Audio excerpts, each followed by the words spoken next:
الله الرحمن الرحيم. الحمد لله والصلاة والسلام على رسول الله صلى الله عليه وسلم وعلى آله وصحبه اجمعین وبعد. اللہ کے فضل و کرم سے ہم لوگ عشاء کے بعد ہمارے پیارے نبی صلی اللہ علیہ وسلم کی باتیں سنتے آ رہے ہیں. آج بھی ایک بات ہم لوگ سنیں گے. دیکھیے صحیح مسلم میں ایک حدیث ہے،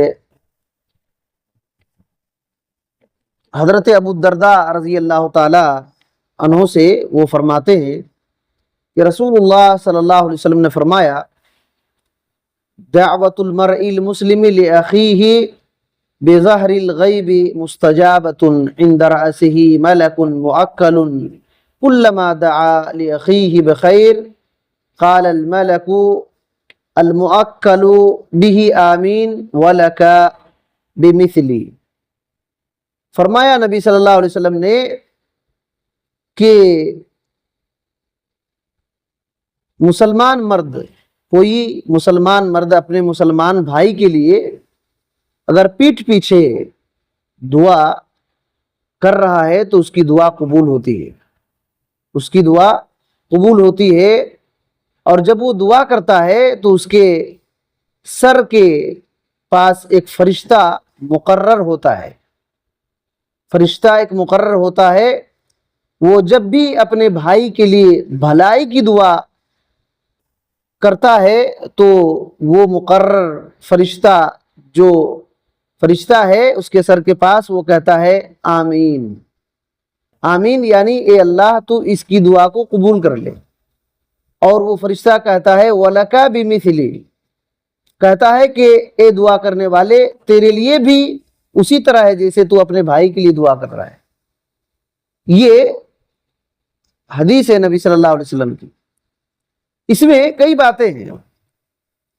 اگر کوئی ہمارا مسلمان بھائی یہاں ہمارے پاس موجود نہیں ہے، کہیں بھی ہے، مسلمان بھائی ہے، اگر ہم اس کے لیے دعا کر رہے ہیں تو ایسی دعا قبول ہونے والی دعاؤں میں سے ہے.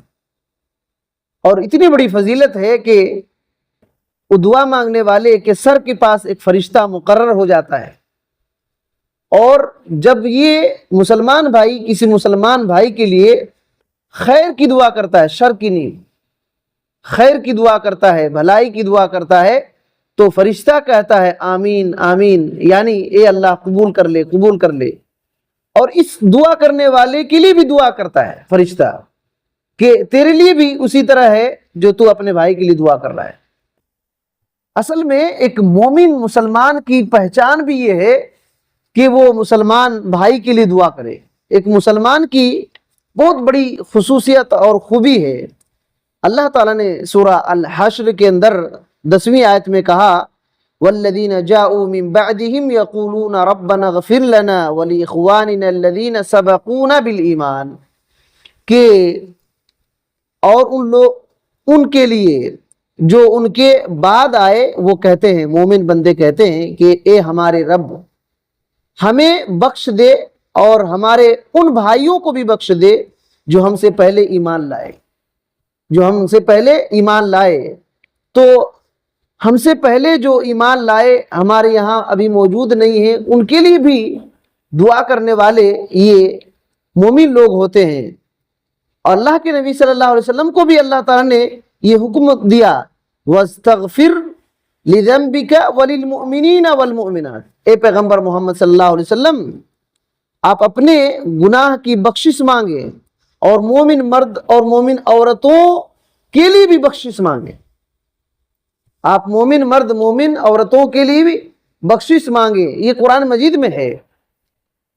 اس حدیث کی شرح میں علامہ ابن عثیمین رحمۃ اللہ علیہ ایک بہت بڑی بات کہتے ہیں کہ ان الدعاء بظہر الغیب یدل دلالۃ واضحہ علی صدق الایمان، کہ کسی مسلمان بھائی کی غیر موجودگی میں اس کے لیے دعا کرنا یہ صاف دلیل ہے اس بات کی کہ وہ سچا ایمان والا ہے، وہ سچا ایمان والا ہے. کیسے؟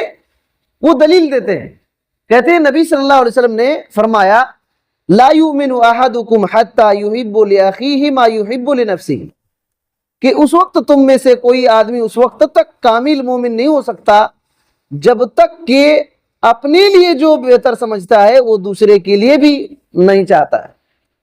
جو ہم اپنے لیے اچھا چاہتے ہیں جب تک دوسرے کے لیے بھی اچھا نہیں چاہیں گے تب تک کامل مومن نہیں ہوں گے، کامل مومن نہیں ہوں گے. تو ابن عثیمین رحمۃ اللہ علیہ کہتے ہیں کہ دیکھیے وہ ایک آدمی دوسرے کے لیے دعا کر رہا ہے، دوسرے کے لیے دعا کر رہا ہے، کیا مطلب ہے؟ اپنے لیے بھی ایسے ہی چاہتا ہے اور اس کے لیے بھی ایسے چاہتا ہے. اس کا مطلب یہ ہے کہ اس کے پاس ایمان ہے، اس کے پاس ایمان ہے. اور اللہ اکبر، کتنی بڑی بات ہے. ہم کو خوش ہونا چاہیے کہ ہم نماز پڑھتے ہیں. کیوں بولے تو نماز میں تشہد میں جو پڑھتے ہیں نا التحیات للہ الصلوات والطیبات، اس میں کیا ہے؟ السلام علینا وعلی عباد اللہ الصالحین. ہم پر سلامتی ہو اے اللہ، اللہ تعالیٰ سے ہم دعا کرتے ہیں کہ ہم پر سلامتی ہو اور اللہ کے نیک بندوں پر سلامتی، نیک بندوں پر سلامتی ہو. یہ نمازی ہر نیک بندے کے لیے دعا کرتا ہے، ہر نیک بندے کے لیے دعا کرتا ہے. اسی وجہ سے امام بخاری رحمۃ اللہ علیہ نے ایک حدیث کو ذکر کیا ہے جس میں یہ دعا موجود ہے، تشہد والی دعا موجود ہے 6230 کے اندر. اللہ کے نبی صلی اللہ علیہ وسلم نے اس دعا کے اندر کہا فَإِنَّهُ إِذَا قَالَ ذَلِكَ أَصَابَ كُلَّ عَبْدٍ صَالِحٍ فِي السَّمَاءِ وَالْأَرْضِ. آپ صلی اللہ علیہ وسلم نے کہا کہ جب تشہد میں دعا کرنے والا یہ دعا کرتا ہے السلام علینا وعلی عباد اللہ الصالحین، کہ مجھ پر سلامتی ہو اور اللہ کے نیک بندوں پر سلامتی ہو، تو یہ دعا جب وہ پڑھتا ہے تو ہر ایماندار، ہر نیک بندہ جو اللہ کا نیک بندہ ہے، چاہے آسمان میں ہو یا زمین میں ہو، اس کو یہ دعا پہنچ جاتی ہے، اس کو یہ دعا پہنچ جاتی ہے. تو کتنی بڑی بات ہے کہ ایک نمازی آدمی ایسے اللہ تعالیٰ نے اس کو توفیق دیا ہے، یہ دعا کرتا ہے، ہر مومن بندے کے لیے دعا کرتا ہے، ہر مومن بندے کے لیے دعا کرتا ہے. اور جب کوئی مومن بندے کے لیے دعا کرتا ہے تو گویا کہ وہ اپنے لیے بھی وہ خیر چاہتا ہے اور فرشتے اس کے لیے آمین کہتے ہیں.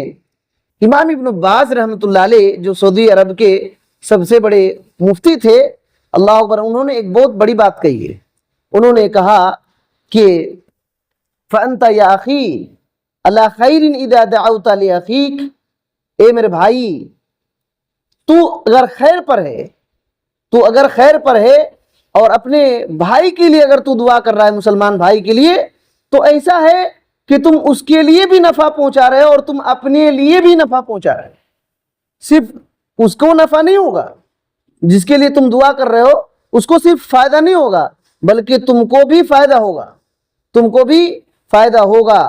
اور کہتے ہیں اذا قلت اللہم اغفر لفلان، جب تو اپنے کسی بھائی کے لیے کہے گا کہ اللہ فلاں کو معاف کر دے، اللہم اصلح قلبہ وعملہ، جب تو کسی مسلمان بھائی کے لیے کہے گا اے اللہ اس کے دل کو ٹھیک کر دے، اس کے عمل کو ٹھیک کر دے، اللہم یسر امورہ، اے اللہ اس کے معاملات کو آسان بنا دے، اللہم ارزقہ، اللہم ارزقہ، اے اللہ اس کو روزی دے اور اللہ اس کو نیک اولاد دے، زوجہ الصالحہ، اور نیک بیوی دے، والعلم النافع، اے اللہ اس کو فائدہ دینے والا علم دے.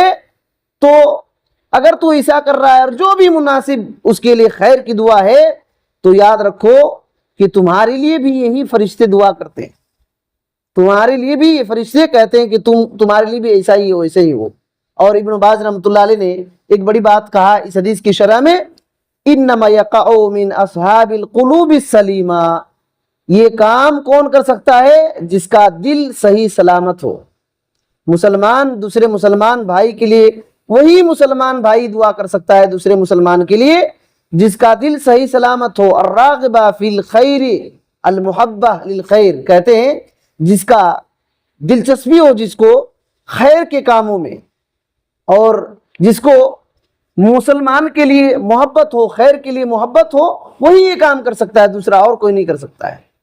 تو اسی وجہ سے اس حدیث میں بڑا پیغام ہے ہم لوگوں کے لیے کہ ایک مسلمان صحیح عقیدہ والوں لوگوں کے لیے خیر کی دعائیں کرتے رہنا چاہیے، کہیں بھی دنیا میں ہو، کہ اللہ اس کو صحیح سلامت رکھے، اپنے حفظ و امان میں رکھے، فتنوں سے بچا کر رکھے، اس کا دل صحیح سلامت کر دے، اس کے اعمال ٹھیک کر دے، علم سیکھنے کی توفیق دے، اس کے بال بچوں کو ٹھیک کر دے، روزی میں وسعت اور برکت دے، یہ کرنا چاہیے۔ اور دوسرے مسلمان اگر راستے بھٹک رہے ہیں ان کے لیے دعا کرنا چاہیے، اللہ گمراہی سے بچانا، صحیح راستے دکھانا، یہ سب دعا کرنا چاہیے۔ تو فرشتے آمین آمین کہتے ہیں اور ہمارے لیے بھی یہ فائدہ دے گا۔ اللہ تعالیٰ سے دعا ہے کہ اللہ تعالیٰ ہمیں ان باتوں کو صحیح صحیح سمجھ کر کے اپنے مسلمان خصوصی طور پر جو اہل توحید ہیں ان کے لیے دعا کرنے کی توفیق دے، اور اللہ تعالیٰ ہمارے لیے بھی خیر کا معاملہ فرمائے۔ آمین۔ السلام علیکم ورحمۃ اللہ وبرکاتہ۔